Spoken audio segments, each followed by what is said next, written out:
Entre deux cailloux, elle repousse déjà. Introduite en Europe en 1847, la renouée du Japon est l'une des pires plantes envahissantes de la planète. Ici, au plan d'eau des Hurtières, une nouvelle zone de 1000 m² de terrain a été excavée pour éradiquer l'espèce invasive. C'est ce qu'on appelle une peste végétale, donc elle va complètement supprimer toutes les autres plantes. Elle a aussi des pouvoirs chimiques au niveau du sol qui empêchent les autres plantes de pousser. En un mois, elle peut faire un peu plus de 10 cm de haut si on la laisse se développer naturellement. Des travaux entrepris dans le cadre du projet Restalp. Une application a même été développée pour signaler la présence des plantes exotiques envahissantes. Objectif, détecter leur dynamique d'expansion.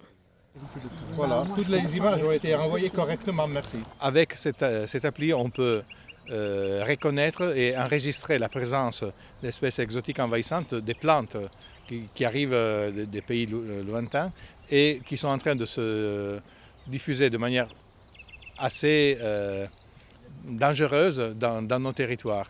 Véritable colonisatrice, la renouée du Japon prend la niche écologique d'autres espèces, synonyme de perte de biodiversité. Exemple avec cette orchis punaise, espèce protégée au niveau national. La renouée du Japon menace son existence sur la plaine des Hurtières. Et en Savoie, ce n'est pas le seul endroit qu'elle a envahi. Elle a été beaucoup amenée dès lors qu'il y a eu des travaux d'élargissement de voiries, des travaux de canalisation. Et souvent, on l'a colportée d'un endroit vers un autre. Ce qui fait qu'on la trouve depuis les bordures du lac du Bourget jusqu'à 1500 mètres d'altitude. J'en ai vu il n'y a pas longtemps dans les Bauges. Donc en fait, elle est extrêmement présente.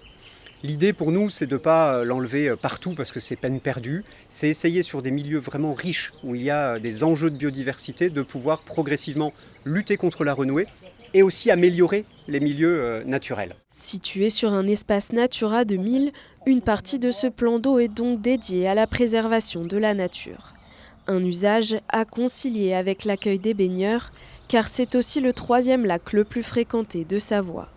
Les rhizomes qui comportent les racines des renouées ont justement été enfouis dans le lac pour être noyés, ce qui permettra, à terme, de renouer avec la flore naturelle du lieu.